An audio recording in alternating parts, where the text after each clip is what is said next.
Asia live T വിയിലെ feng shui പ്രോഗ്രാമിലേക്ക് ഏവർക്കും സ്വാഗതം. നമുക്ക് ഒരു വീടിനെ സംബന്ധിച്ചിടത്തോളം ഒരുപാട് ആൾക്കാരുടെ ഒരു സംശയമാണ്, അക്വേറിയം എവിടെ വെക്കട്ടെ എന്ന് ഡെയിലി ഒരാളെങ്കിലും ചോദിക്കുന്നുണ്ട്. നമുക്ക് 5 എലമെൻറ്റ്സിൽ water, metal, wood, fire, earth, ഇതാണ് 5 എലമെൻറ്റ്സ് ആയിട്ട് വരുന്നത്. ഇതിൽ ഏറ്റവും ഇമ്പോർട്ടൻ്റ് ആയിട്ടുള്ള ഒരു എലമെൻറ്റ് വാട്ടറാണ്. അപ്പോൾ ഈ വാട്ടർ അതിൻ്റേതായിട്ടുള്ള സ്ഥലത്തിരിക്കുകയാണെങ്കിൽ ഒത്തിരി പ്രോസ്പെരിറ്റി അല്ലെങ്കിൽ ഒത്തിരി പോസിറ്റീവായിട്ടുള്ള എനർജി നമ്മളുടെ ലൈഫിലേക്ക് ഇത് കൊണ്ടുവരും. അതേസമയം അത് റോങ് ആയിട്ടിരിക്കുകയാണെന്നുണ്ടെങ്കിൽ ഒത്തിരി നെഗറ്റിവിറ്റി നമ്മുടെ ജീവിതത്തിലേക്ക് കൊണ്ടുവരാനായിട്ട് ഈ വാട്ടറിന് സാധിക്കും. വാട്ടർ 2 രീതിയിൽ നമ്മൾ ചെയ്യുന്നുണ്ട്. ഒന്ന് വാസ്തുവിൽ അത് ഉപയോഗിക്കുന്ന സ്ഥലമുണ്ട്, ഒന്ന് ഫെങ്ഷുവിൽ അത് ഉപയോഗിക്കുന്ന സ്ഥലമുണ്ട്.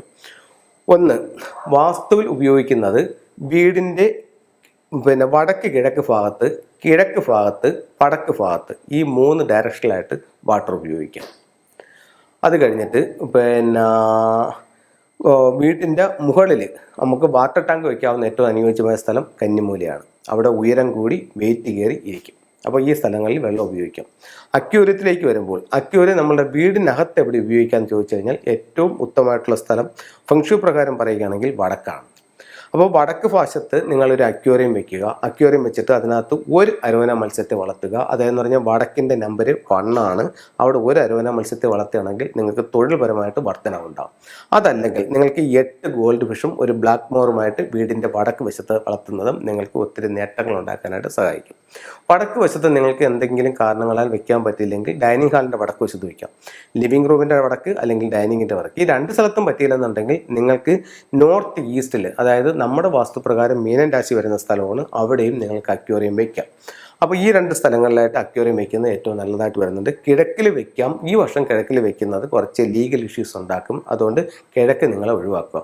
അപ്പോൾ അക്വേറിയത്തിന് ഏറ്റവും നല്ല 2 സ്ഥലങ്ങളാണ് ഞാൻ ഈ പറഞ്ഞത്. വീടിൻ്റെ പുറത്താണെങ്കിൽ നിങ്ങൾക്ക് വടക്ക് വശത്ത് ഒരു ടാങ്കോ അല്ലെങ്കിൽ സിമെൻറ്റിലൊരു കുളമോ ഒക്കെ ഉണ്ടാക്കിയിട്ട് വടക്ക് വശത്തും അക്വേറിയം ചെയ്യാം. അതല്ലെങ്കിൽ വടക്ക് കിഴക്ക് ഭാഗത്ത് ഒരു റിങ് ഇറക്കിയിട്ട് ആ ഭാഗത്ത് നിങ്ങൾക്ക് മീനെ വളർത്തുന്നതും ഒത്തിരി നേട്ടങ്ങൾ ഉണ്ടാക്കും. അപ്പോൾ അക്വേറിയത്തിന് ഏറ്റവും ഉചിതമായ സ്ഥാനങ്ങളാണിത്. ഇനി 1-2 ടൂളുകൾ പരിചയപ്പെടുത്താം. വീട്ടിലേക്കുള്ള ദൃഷ്ടിദോഷം മാറാനായിട്ട് ദൃഷ്ടി ഗണപതി പ്രധാന ഡോറിലോട്ട് ഫേസ് ചെയ്ത് വെക്കാം. പ്രധാന ഡോറിൽ നിന്ന് വെളിയിലോട്ട് ഫേസ് ചെയ്ത് വെക്കാം. സാമ്പത്തികമായിട്ട് അഭിവൃദ്ധി ഉണ്ടാവാനായിട്ട് ലക്കി ബാമ്പു എന്ന് പറയുന്ന ചെടി നിങ്ങളുടെ സ്വീകരണ മുറിയുടെ തെക്ക് കിഴക്ക് ഭാഗത്ത് വയ്ക്കാം. നിങ്ങളുടെ വസ്തുവിൻ്റെ തെക്ക് കിഴക്ക് ഭാഗത്തും തറയിൽ ലക്കി ബാമ്പു വളർത്തുന്നത് നിങ്ങൾക്ക് സാമ്പത്തിക അഭിവൃദ്ധി തരും. അത് കഴിഞ്ഞ് കിഴക്ക് ഭാഗത്ത് യാതൊരു കാരണവശാലും ഈ വർഷം പ്ലാന്റ് വരാൻ പാടില്ല. വിവാഹ ആവശ്യമുള്ളവർക്ക് അവരുടെ സ്വീകരണ മുറിയുടെ തെക്ക് കിഴക്ക് ഭാഗത്ത് ഈ വർഷം ബാമ്പു വയ്ക്കുന്നത് വിവാഹത്തിന് ഉള്ള ഭാഗ്യം കൂട്ടിത്തരും. അതുപോലെ കുട്ടികളില്ലാത്ത ദമ്പതികൾക്ക് ഇത് അവരുടെ ബെഡ്റൂമിൻ്റെ പടിഞ്ഞാറ് വശത്ത് വെക്കുന്നത് കുട്ടികൾക്ക് നല്ലതാണ്. അത് വാസ്തുപ്രകാരമുള്ള എന്തെങ്കിലും ദോഷങ്ങളാണെങ്കിൽ അതിനെ മാറാനും നിങ്ങൾക്ക് റിസൾട്ട് കിട്ടാനും നിങ്ങളുടെ ബെഡ്റൂമിൻ്റെ പടിഞ്ഞാറ് ഭാഗത്ത് ഇത് വയ്ക്കാം. അപ്പോൾ ഇത്തരത്തിലുള്ള ഓരോ ടൂളുകളും നിങ്ങളുടെ ജീവിതത്തിൽ ഓരോ വലിയ വിജയങ്ങൾ ഉണ്ടാക്കി തരട്ടെ എന്ന് പ്രാർത്ഥിച്ചുകൊണ്ട് നിർത്തുന്നു. നന്ദി, നമസ്കാരം.